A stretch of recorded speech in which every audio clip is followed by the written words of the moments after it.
Welcome again to another edition of the Peaceful Solution Character Education Teacher Certification course. My name is William. Thank you for joining us.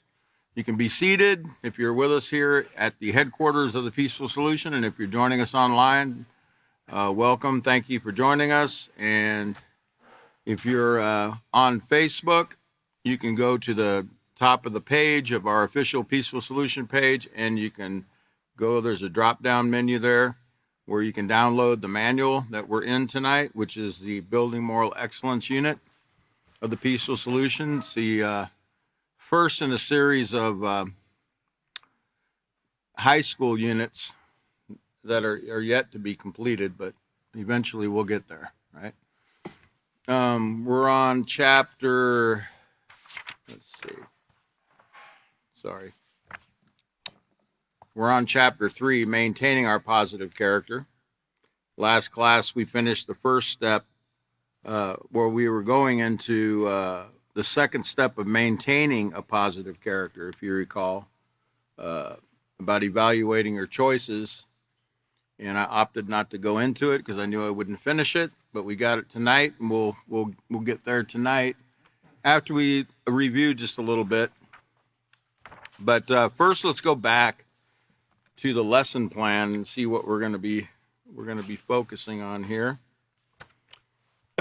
We're going to be on LP6 or LP3, page D, step 6, where it says, tell students that maintaining their character also involves conscientiously and honestly evaluating every choice they make. Maintaining, remember what it means to maintain something. It means to keep it in great working condition, right? Like you maintain a car, maintain your clothing, maintain a house, etc. You maintain your character the same way, because if you don't, what takes place when you don't maintain your character? It can break down. Just like a car, just like you'll ruin your wardrobe if you don't take care of them correctly, your clothes the right way, etc. Your character can also fail. Okay, and it says, explain that the choices you make as you interact with others helps define your character. Have students turn to page 119 to 121 to read and complete the sections entitled Step Number 2, Evaluate Your Choices and Understanding Your Choices. That's where we're going to start this evening after a quick review. Emphasize that maintaining a positive character requires periodically reviewing your choices and interactions for the purpose of improving your actions. Question: when should you periodically review those choices? Every day, every hour, every 30 days, every year, once a year? It should be with every interaction. But certainly by the end of the day, you should probably at night can lay in bed and kind of think back, if you don't go to sleep too quick, about your interactions throughout that day. And you could, what could I have done here? What could I have done there to make better, to interact better with that situation? What could I have done? Where did I not go right in the Peaceful Solution, and where did I go right?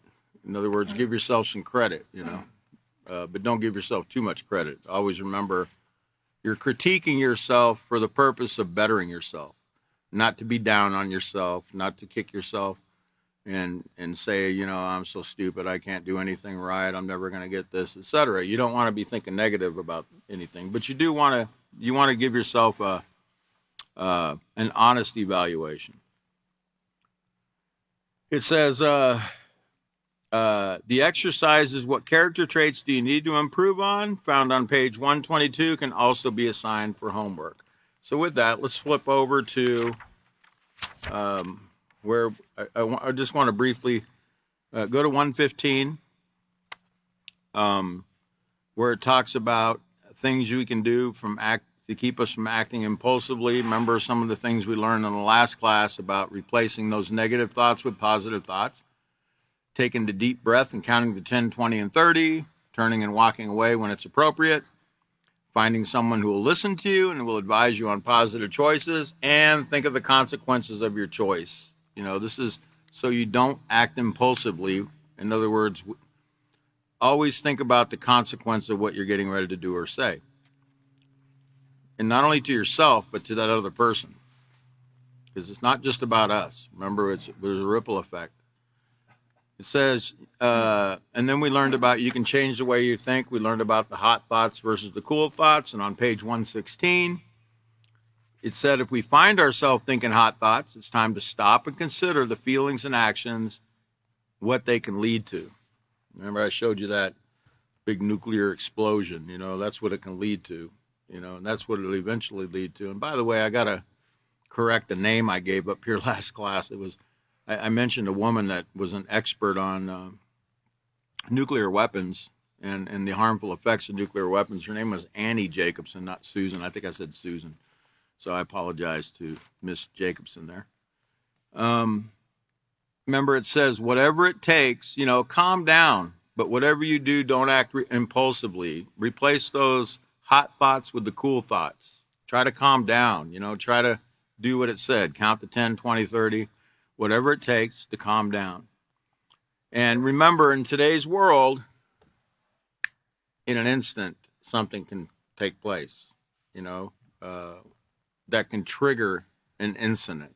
So, does that mean we should, I think in the respect unit, remember what we learned in the respect unit about always being prepared to be disrespected? Y'all remember that? Chapter 5, the disrespect, responding to disrespect in the respect unit.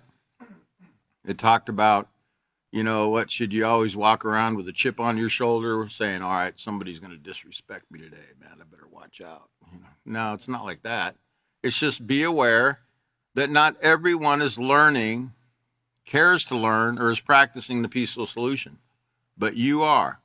So you have an obligation, a moral obligation, to take what you've learned and apply it in that situation with whoever is out of control. Because the only way they're going to learn to control their behavior is through the way you respond to that. You understand that? They might be very irate at the time, and you might not think that they're noticing that you're not escalating the situation, that you're trying to calm it down, but they do. And you can de-escalate situations. That's what we are. We are de-escalators. Okay? We're supposed to be de-escalating situations, not, making them worse, not adding fuel to the fire, as chapter 5 of the respect unit talks about. Boy, we know that chapter so well because we taught that thing in hundreds of presentations in schools. And it was the most requested presentation because, children are dealing every day with, and I believe the number was something like 240 incidents of disrespect per week per student, according to some sources, whether they're intentional or unintentional, real or imagined. Children are being disrespected constantly. So they need to know how to respond. But not only they do, but so do we as adults. We need to also learn, and that's why these books are so fantastic for all of us. So remember, what we've learned in the stressful times, what we've learned in this program, it says can really pay off if we apply it. Okay, it can really pay off for us if we do it. And our last thing we did there was on page 117, we were going through the scenarios and determining the thoughts and feelings that lead to each outcome, not showing self-control, what kind of thoughts we're going to have in a situation, the feelings and the outcome of not controlling those thoughts, but also showing, how if we control our thoughts, what kind of feelings that will lead to, and the end result or the outcome of our behavior, which will be rewards. It won't be the consequences that we don't want to suffer. So with that, let's go to page 119. Step number 2 of maintaining our positive character is evaluate your choices. Now it says, another key step to maintaining your positive character is to evaluate and assess the choices you make on a daily basis. How do these choices affect yourself and others? keep in mind that choices establish a pattern of behavior which will determine your character. You know, that pattern of behavior is how we tend to behave in situations. And we should already know, we've had a lot of years to figure this out. Like, if I do this, it always leads to like this right here. It's kind of like the pattern of a dress. You know, if you follow the pattern of making, I'm not talking to you men out here. I know you're not making dresses, but I'm talking more to the women right now. But when you have a pattern for a dress, I used to watch my mom cut patterns out for dresses and sew them and everything. So I would see, you know, there was a dotted line she had to cut on, and, you know, to follow this pattern so you can make this dress the correct way.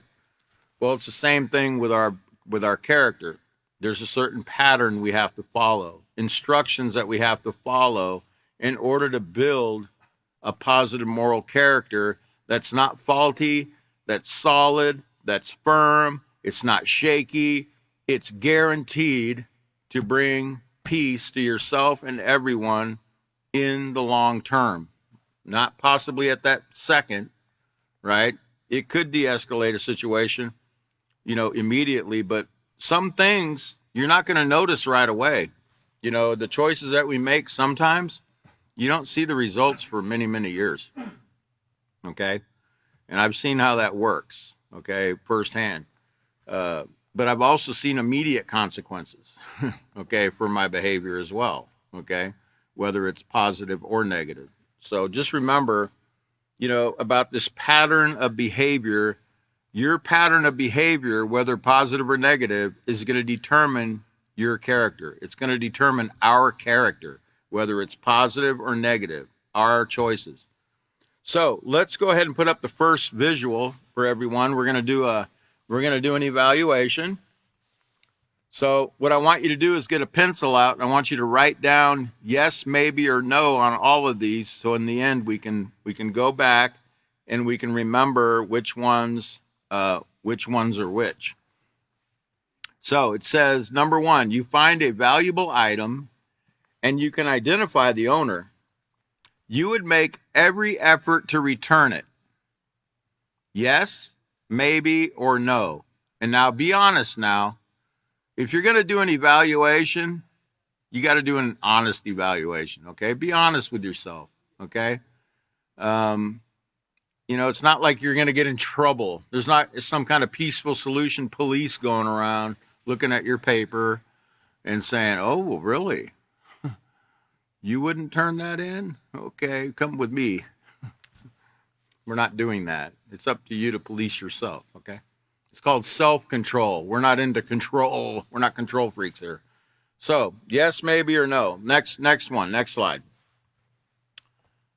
Number 2, your dad injured his back, so he asked you to mow the lawn, but there's a television program that you really want to view.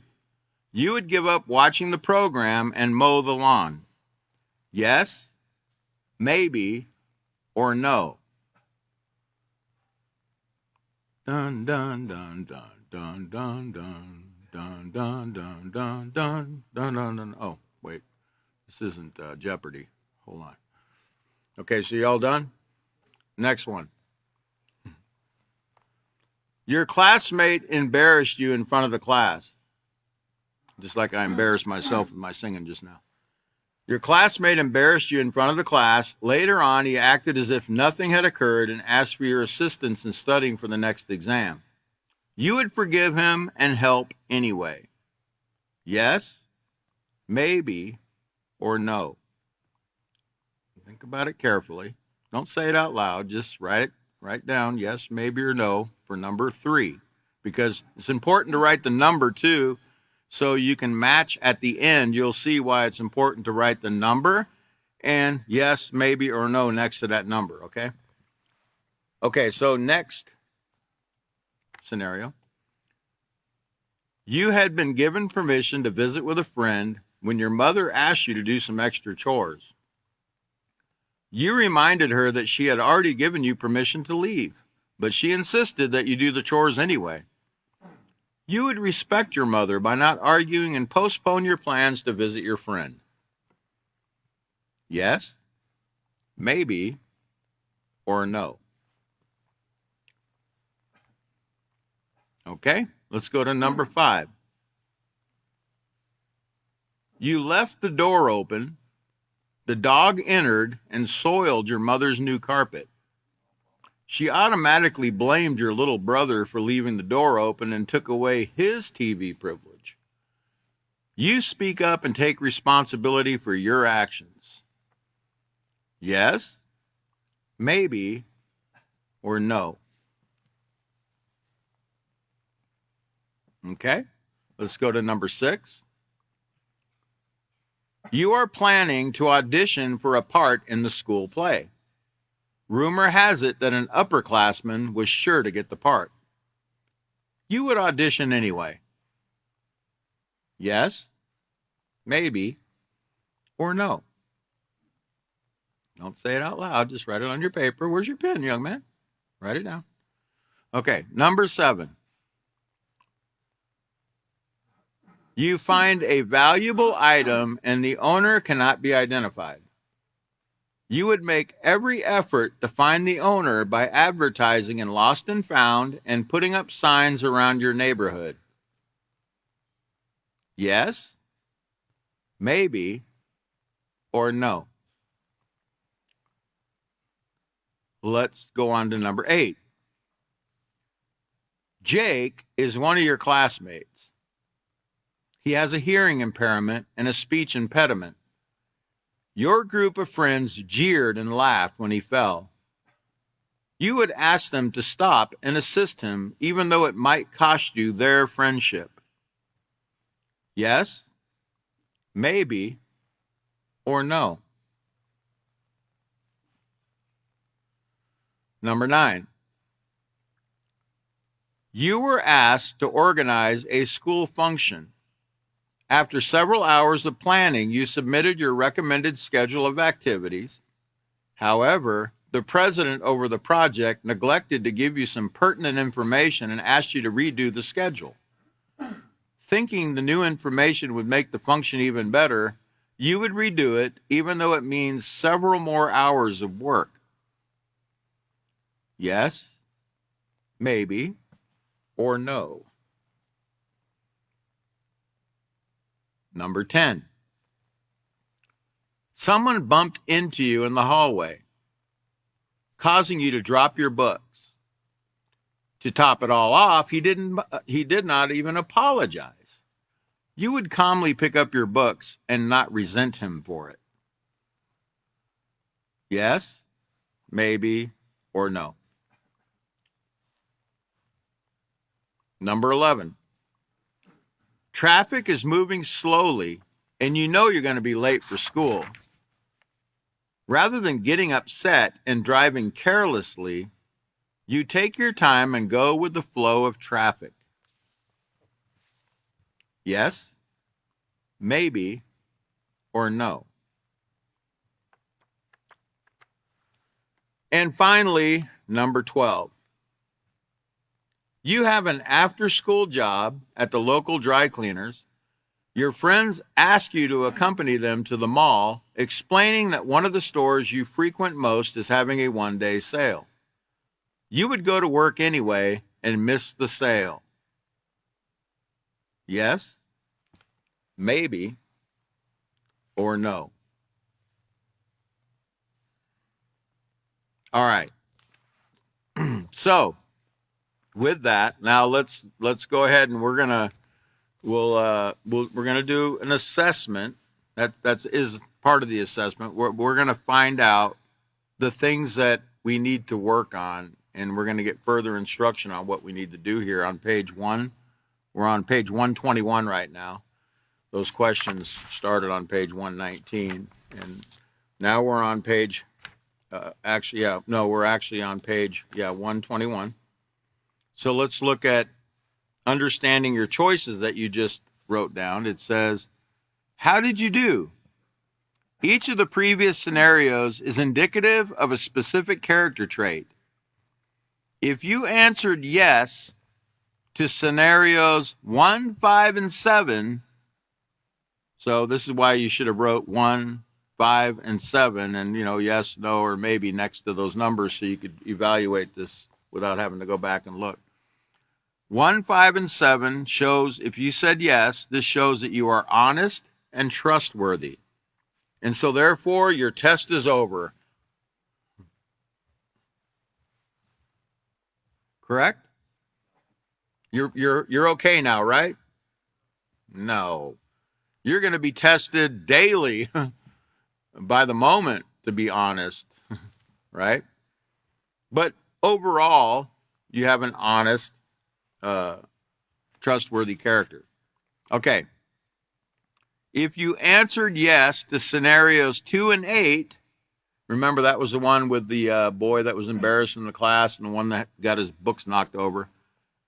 If you answered yes to 2 and 8, this shows you're compassionate. You're compassionate. Remember what compassionate is?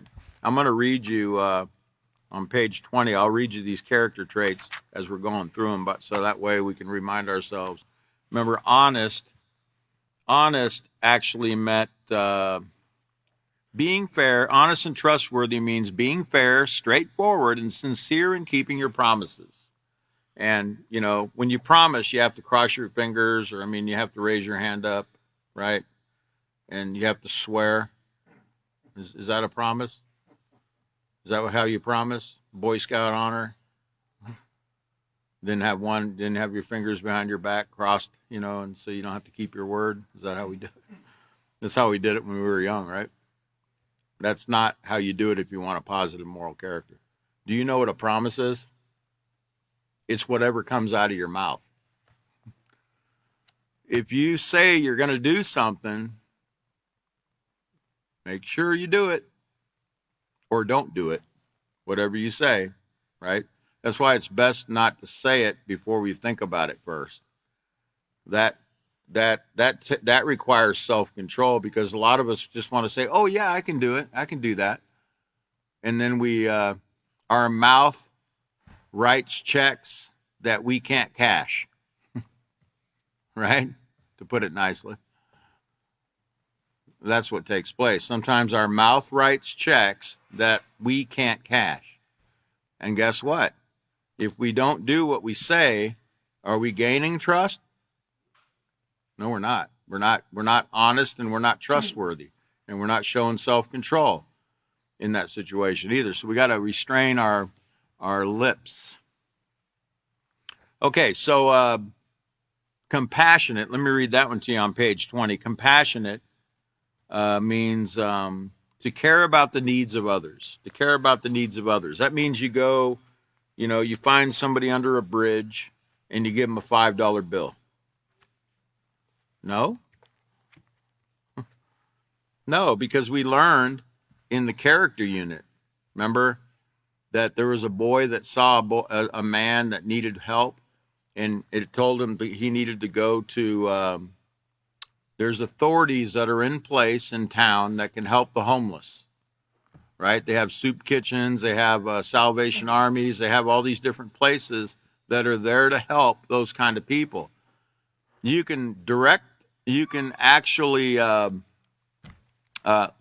the authorities know that somebody needs help, but that doesn't mean you go give them help.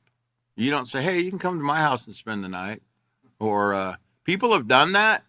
Adults have done that and ended up dead, or worse, or not. You can't be worse than dead, but robbed, raped, taken advantage of, murdered, because they allowed some stranger to come into their home that they didn't know, but they felt sorry for them. They thought that was being compassionate to them, okay? It's okay to care about other people's needs, and we should, but we got to be smart about how we're doing it, okay? Because there are authorities in place that can help in these situations. We just need to let the authorities know. All right, so let's go back to page 121. If you answered yes to scenarios 3 and 10, this shows that you're forgiving and merciful. And on page 20, forgiving and merciful, let's read forgiving first. Forgiving means to refrain from holding anger or resentment towards someone who has wronged you.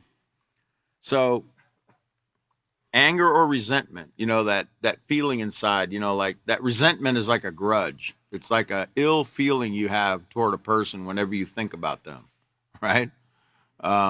If you have that kind of feeling about anybody, you are holding a grudge. Okay? And that's not going to help you develop a positive character, because if you're holding that in, you're holding yourself back from developing the character trait of forgiveness and other character traits as well. Because you're not practicing self-control if you're holding that grudge, because the peaceful solution didn't teach you to do that. So you're not giving yourself over to the program. Okay? What you're doing is, well, I'll do all this over here, but I'm not doing that. I hear that all the time from people. Well, I just can't forgive that person for what they did. I'm just not going to be able to forgive that. I don't think I'll ever be able to forgive that. Well, you know what? You'll never develop a positive character. Guaranteed you won't. Because you just guaranteed that you're stuck until you move forward. And there's a lot of things that have occurred to us in our lifetimes that people have done we've done some pretty horrible things. And people have done some pretty horrible things to us. But you know what? So what do? Sit there and vegetate on that all your whole life? Sit there and think about it all the time and think about what that person did, what that sorry did to you, and how you'd like to do this to them. How would they like it if I did? How is that going to solve the problem? So we have to let it go. We got to let it go. Yeah, we just got to let it go. It's really that simple. Let it go. Let it go. Let the poison out, because it's poison, man. What, do you want to hold poison in? Like Confucius said, drink that poison, wait for the other person to die. That's what holding a grudge is. All right. And then remember, the other one was merciful. Let's look at merciful on page 20. Merciful means to let someone off the hook and they get no consequence. Is that what it says? No. It says to show leniency or tolerance even when others have behaved in a manner where they deserve to be given a consequence. That means they can still get a consequence. They just don't get possibly the full consequence. But they still have to see that, there's consequences for their actions. So, leniency or tolerance is what mercy is. Let's go to page 121 again. So, if you answered yes to 4 and 5, this shows that you are respectful and humble. Remember, 4 and 5 was when the boy went ahead and did his chores, even though his mother told him at one time he could do something else. And then the dog soiled the carpet, and the boy said, "I did it, Mom. It wasn't really little brother that did that." And he took responsibility. So that shows humility and respect. Let's go back to page 20. Respectful means to value others as important as yourself, and to allow that to show through your actions and attitudes. And that showed that brother showed that he valued his brother, and he valued his brother's well-being, because he could have not said anything, and his brother got in trouble for that. I had a brother. I have a brother. I think he's still around. He used to take the blame for everything, like, because I didn't want to get in trouble, so he'd go, "I'll take the blame," right? And he would take the spankings, and he would take whatever, because I would stand there. My dad, let's say somebody stole a can of fruit out of the cupboards. We had 6 children in our home. Do you realize my parents, bless their heart, they had to put locks on the cupboards? That's how bad we were. You got to feed six children. And my dad, he did okay, but man, we ate out of house and home, man. We were eating everything up and getting into everything. And finally, my dad's like, "You're not going to listen? Okay, I'm going to put locks on the cabinets." And he did. He even put a lock on the bread box. And you know what we figured out? You can take the hinges off doors and get around the locks. That's how stupid it was, but oh boy, my poor parents, man. But anyway, yeah, we should treat our parents and the authorities with the utmost regard and respect. And I didn't have the peaceful solution back then, but I did know better in a lot of ways about what I was doing. I'm not making excuses. Okay, so remember, we're looking at which one was it? It was respectful. Yeah, respectful. To value others as important as yourself and to allow that to show through your actions and your attitude. And then also, it said that we're also humble. Humble, remember, means not proud or arrogant, meaning, we don't disobey the rules. We don't argue about the rules. We just follow the rules. Okay. We don't complain. We don't grumble. We don't stomp our feet and slam doors when we're asked to do something. We do it with a pleasing attitude, okay, toward whoever asks us to do it. Okay, so let's go back to page 121. Okay, number 6 and 9. If you answered yes to number 6 and 9, this shows that you are determined and optimistic.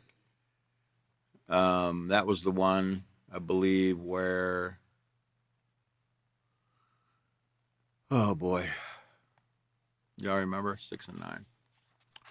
Okay, yeah, the auditioning for the school play. He went ahead and auditioned anyway, even though he knew that an upperclassman might possibly get the part.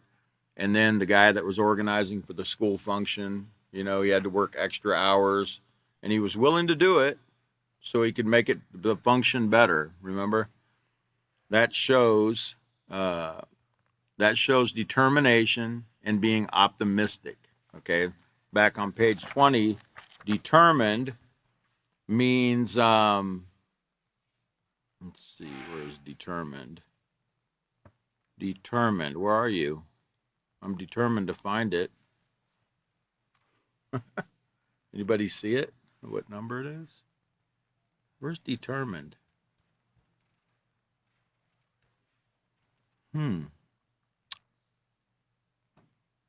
Determined would fall under what? Decisive? Yeah, it'd be decisive, right? Decisive means you come to a decision, you make up your mind and remain firm.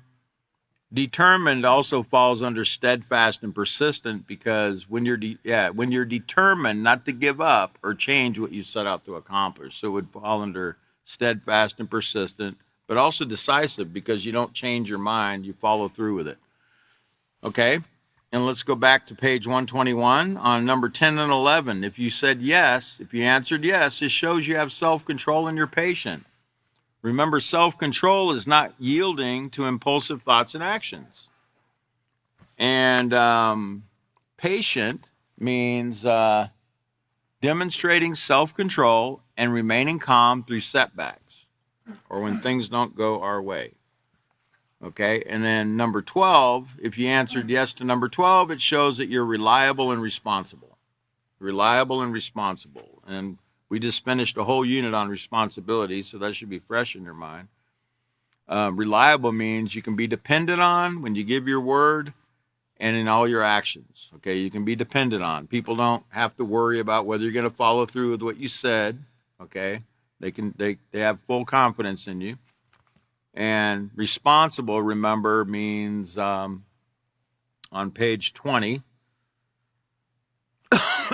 means always doing what's necessary to complete the task or complete the chore or assignment or job that you're given. Okay? So it says on page 121 in the middle here, it says, most people will have a combination of yes, maybe, and no. Is that what you had? Or were you perfect now? Or were you just totally negative? like no on everything? No. I don't think anybody is. Okay, so most people will have a combination of yes, maybe, and no. People who are honest with themselves, in other words. But this doesn't mean you should be satisfied with those results. The purpose of this evaluation is to help you identify areas where you need to improve. Taking the time to evaluate your choices is an important step to maintaining a positive moral character. Therefore, maybe and no answers should be taken seriously. Okay, in other words, those are areas where, because if we say maybe, that means we need to work on it. And if we said no, that means we definitely need to work on it. But maybe means we're iffy. Remember what we learned about positive character? We can't say that we're responsible one day because we got to work on time, but the next 2 days we come to work late, right? That's not being responsible, okay? Being responsible is when we consistently practice being on time, as an example. Or we consistently practice doing our chores, or we consistently practice doing whatever assignments we're given and getting them done, not only on time, but also with a great attitude, right? Because attitude is everything, like David says. Attitude is everything, and your attitude does show through the work that you do. Okay, your attitude shows through the work that you put forth. Okay, it says, taking the time to evaluate your choices is an important step to maintaining a positive moral character. Therefore, those maybe and no answers should be taken seriously. They indicate that these are areas in which you need to make better choices. Keep in mind that poor choices about how you treat yourself and others. I think I have a slide for this, by the way, if you want to put it up so people can read along with me. No, I don't. You can take it down. Okay, it says, keep in mind that poor choices about how you treat others, yourself and others, will result in negative traits. You can eliminate these traits from your character if you're honest about the areas you need to improve in and take the time to consider how your choices affect yourself and others. So let's go ahead and put up that next visual, and we can see the steps that we can take to help improve our character. So here's the big one, the big first step. It's called admit that there are areas in your character that need to be improved. I know, like, what was that, Mac Davis? Oh, Lord, it's hard to be humble, when you're perfect in every way. But that's a fantasy. There's nobody that's perfect here right now, okay? We all have things we need to be working on, okay? There's all of us have areas that can be improved. I don't care who you are. You can be a guidance counselor, you could be a principal, you could be a salesman, you could be a plumber, an electrician, you can be the president of the United States, you could be the Secretary of Defense, you could be whoever. All of us need an adjustment. All of us need to better ourselves. All of us need to develop positive character traits and eliminate the negative, because we all have a mixture of positive and negative within us. All of us do. There's nobody on this planet that doesn't. And I want you to remember something else. There's nobody on this planet that's totally negative. I know they try to make out like certain human beings that have lived in the past were like totally evil people. Like they never did anything right. Like they just murdered everyone and, just thought about war. And no, that's not true. Even Hitler had family members. I mean, probably went home, had supper at night, and talked to his wife and children and grandchildren. They're people. And if you're taught your whole life that, you're just killing your enemy, that's okay. It's okay to kill your enemies. You just can't kill your friends,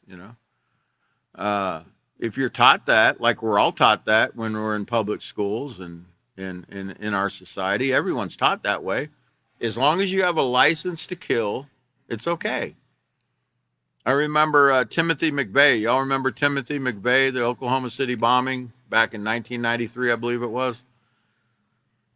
He was on 60 Minutes in his last interview before they executed him, and he was talking about why he did what he did. He went to the Gulf War. He went into the Gulf War. The first time he had to shoot somebody, he got very angry because he realized, what am I doing? I don't want to hurt anybody. That guy there is human like I am. But it's either me or him. And he got angry about it, that he had to shoot somebody else to stay alive. And he was like, what are we doing here? Like, what are we even doing in this place? What business do we have over here, thousands of miles away from our homeland, where we're not being threatened right now? They're not threatening us in any way. What are we doing over here? Just taking oil? What are we doing? And he got upset about it. And he brought that anger back with him after he came back to America after his deployment. And I don't remember if he was discharged honorably or not. I don't remember the scenario on that. But when he came back and he did the bombing in Oklahoma City, he said, "You know, it's strange. This is what caught my attention in the interview, because I thought, wow, that's so powerful what he just said. It makes so much sense." He said, "You know, they trained me my whole life to kill people." And he said they decorated me for killing people, for murdering people. But when I murdered their people, now they want to put me to death. He said, when I did it to them, now they want to put me to death. And he said, that's hypocrisy. Okay? And I just could not disagree with the man. You know, I said, yeah, I mean, it's really that simple, you know. Murder is murder. In the peaceful solution, do we teach that it's okay to murder? No, we teach do not murder. It's never acceptable. It's never acceptable to bring harm to another human being in any way, shape, or form. We teach being harmless in this program.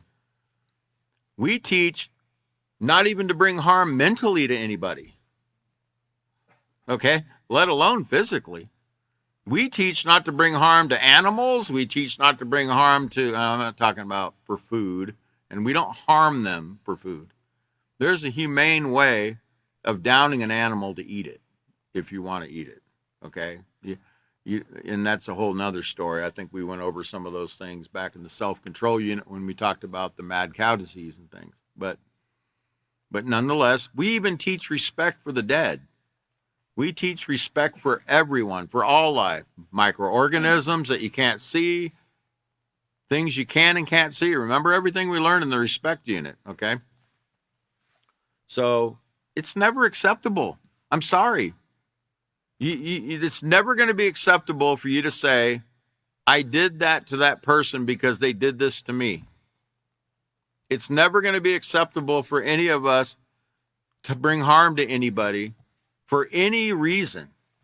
I don't care if they punch you in the mouth. If you punch them back, do you hear what I'm saying? If you punch them back, you're no different than them. They slap you, you slap them back, you're no different than them. So what did you do differently than what they did to you? You didn't do anything differently. You did the same thing they did. So therefore, how are they going to learn how to respond to disrespect if we don't show them the right way of responding to disrespect? Okay. So admit, that's step one. Admit there are areas you need to improve on. There's always room for improvement in character development. Number two, evaluate how your negative choices affect yourself and others. Number three, eliminate negative traits from your character. Use self-control to stop and consider your choices. Then make a decision on a right choice. This will help you to establish a different pattern of behavior. In other words, you know, how long do you think it's going to take to drop and eliminate these negative traits? I mean, it doesn't take, it takes time, okay? But you should be seeing, you should take at least one of them or two of them and be really focusing on those for a while and try to eliminate those before you move on to the next one. You see what I'm saying? Instead of trying to overwhelm yourself with so much, because I told you this takes a lifetime of practice, okay, to eliminate these things that have been so ingrained in us. Think about it.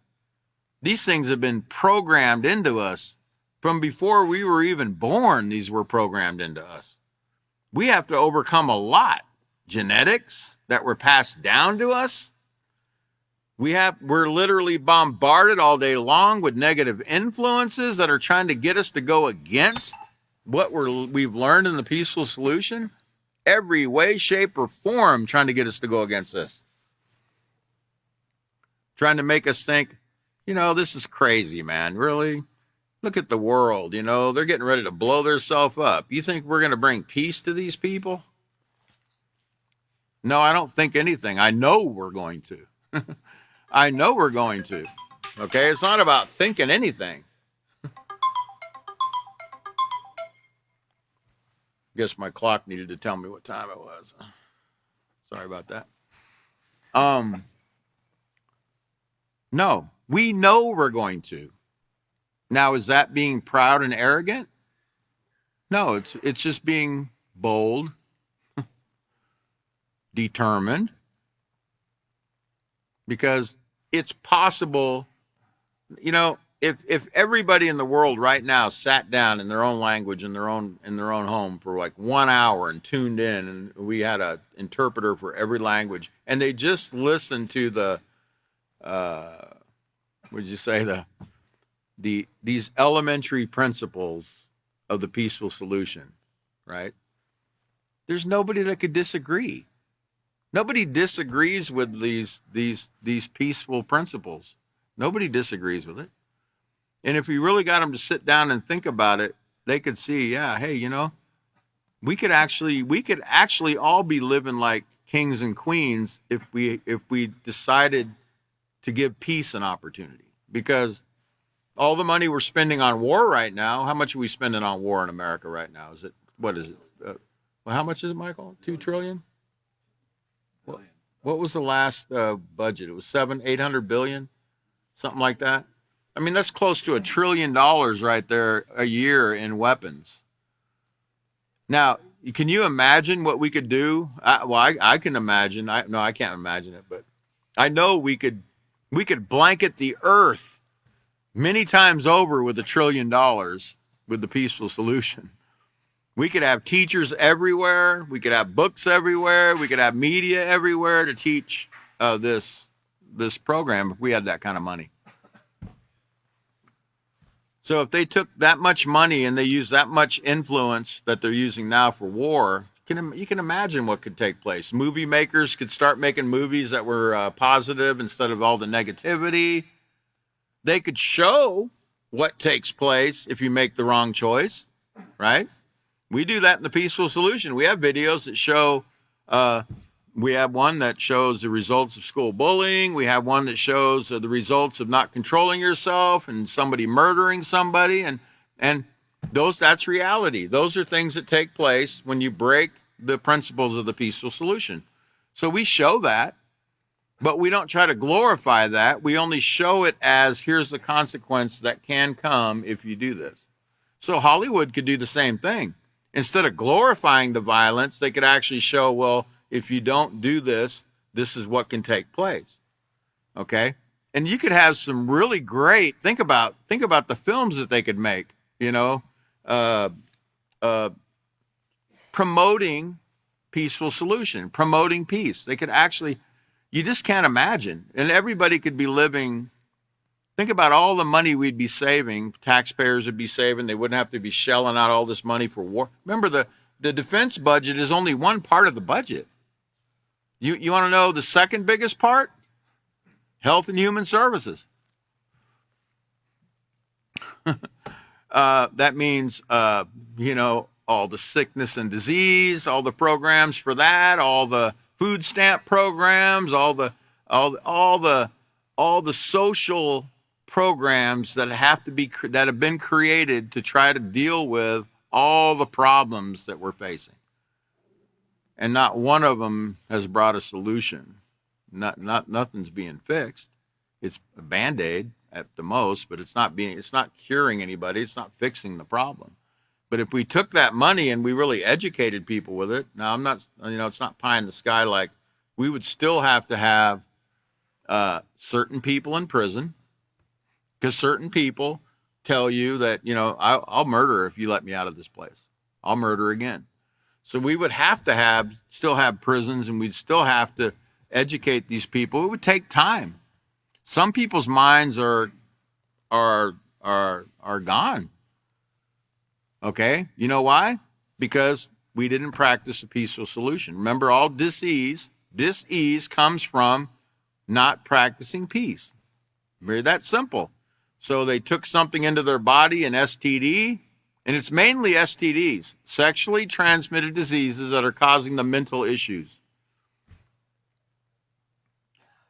And it's been occurring for a lot longer than people think. Okay?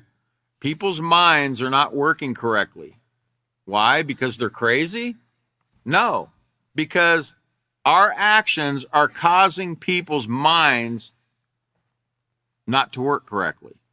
They're getting diseases, sexually transmitted mainly, that are going to their brains, getting in their bloodstream, destroying organs, destroying their brains, and they're doing things because they're getting parasites into their body and things that are causing them to do certain things. So we need to really understand this. I thought, back in the self-control unit, we really tried to help you to understand better regarding the environment and how, they were feeding dead animals to cows through their feed, the protein, the animal protein they're putting in the feed. And yeah, that hasn't gone away. You think BSC or a bovine spongiform encephalopathy is a thing of the past because you haven't heard anything? Is Alzheimer's a thing of the past? No, it's still there. That means that it's still there. That's what they're calling it. They're calling it BSE. Okay? But it's being caused by what people are eating, their sexual practices, etc. And they don't even realize it. And the hospitals are packed full. Just drive by any hospital on any day of the week. Packed full, man. And they don't even know why. They don't know why they're having heart attacks. They don't know why they're having respiratory illness. They don't know any of it. Now, the doctor sometimes will tell you after you have your first heart attack, hey, you need to lay off this and lay off that. And hey, by the way, stop sleeping with so many girls because that chlamydia is what causes scratches inside your arteries and causes your blood vessels to clog up and you have a heart attack. It isn't because your blood vessels just clog up. There's a cause. There's a cause and an effect. Okay? There's an action and a reaction for everything. Okay? So if it's a dis-ease, it's because we disregarded the peaceful solution. That's simple. We decided to have premarital sex, like the peaceful solution teaches against. We decided to disrespect an individual physically, mentally, the way we spoke to them or whatever, and we caused dis-ease in their mind. They were no longer at ease because of the way they were treated. We really need to stop and think how we speak to people, how we're treating each other, because we're causing a lot of dis-ease in each other's minds the way we treat each other. And some people aren't learning the peaceful solution. And guess what? Anything's possible. So we gotta really be careful how we treat people. We just really do. We really need to eliminate these negative traits. So that's the next one. The third step in helping to improve your character. Remember, eliminate negative traits. Use self-control to stop and consider your choices. Then make a decision on a right choice. What's a right choice? It doesn't bring harm to yourself, it doesn't bring harm to your neighbor, and it doesn't bring harm to the environment in any way, shape, or form. No harm, harmless. This will help you to establish a different pattern of behavior. Now, you can think of a pattern of behavior as a worn track, like a course, a path. Have you ever seen a path where people walk and they keep walking on it and it gets worn down and pretty soon you can just, like a road, Well, and you go a certain direction. Well, we need to turn around and go the other direction. We've got to stop doing things the way we've been doing them and really make a real conscious effort to go the other way. It takes conscious effort. It's a struggle, but it takes conscious effort to do it. You got to really focus on it and say, all right, if you're in a situation that you normally have a certain pattern of behavior, a certain reaction that you always give in that situation, try next time not to get upset about it. Try next time to say to yourself, you know what? It's not that big of a deal. It's really not that big of a deal, Think peaceful solution. Just think peaceful solution. Just think, The peaceful solution says have cool thoughts instead of hot thoughts, and start thinking of something positive instead of negative about that situation. Because you can think negative all day long about stuff, man. I mean, you can just be on a negative pity party all day long, man. Or you can just, I did that with my driving. I know people don't listen to Chris and don't listen to Educaton and don't listen to David about my driving. Okay. I'm a perfect driver. Okay. I don't know why these guys, whenever they get in the car with me, they're always kind of nervous. And seems like I bring people close to the creator when they're in the back seat, when I'm driving for some reason. I don't know why. I think I'm a great driver personally. It's everybody else I'm worried about around me, But the point I'm making is,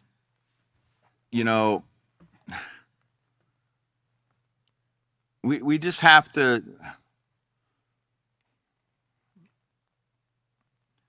I don't know, maybe possibly my driving isn't that great. Maybe possibly it's not. Possibly I'm not a great driver. And possibly I need to humble myself and realize I can be better at my driving, right? I just feel I'm a great driver because I don't feel like I'm the cause of the accidents that I get into. Let's just say that. I don't feel like I'm the cause. Because I'm kind of careful when I get in my car. I mean, I do look around. I do try to pay attention to mirrors and things like that. But I can always do better, right, guys? That's called humility. We all gotta realize we can do better in anything that we're doing. We can all improve in everything that we're doing. We can all be better, okay, in some way, shape, or form. And I don't even really remember now why I went to the driving thing. If anybody knows, let me know. But we need to stop thinking the way we think. We really got to make a conscious effort to think differently about everything. Okay, we really need to try harder. So on that fourth step there, and we're going to be getting into this. Catan will be getting into this in the classes that are coming about setting your mind in advance. That's step 4 to helping improve your character. Setting your mind in advance to be determined to stick to your plan to improve your positive character development. Set your mind in advance. Remember on page, I think it was 85. Chris can rattle off those page numbers pretty well, but I believe it was page 85 of the character unit that we talked about setting our mind in advance. Y'all remember that? Setting your mind in advance is simply if you already know, like in a certain situation, certain things rub you the wrong way or they set you off, traditionally set you off, you allow them to set you off. Because remember, does anybody make us angry? No, we choose to be angry. Remember, the way we think about that situation, we make a conscious choice because of our thoughts.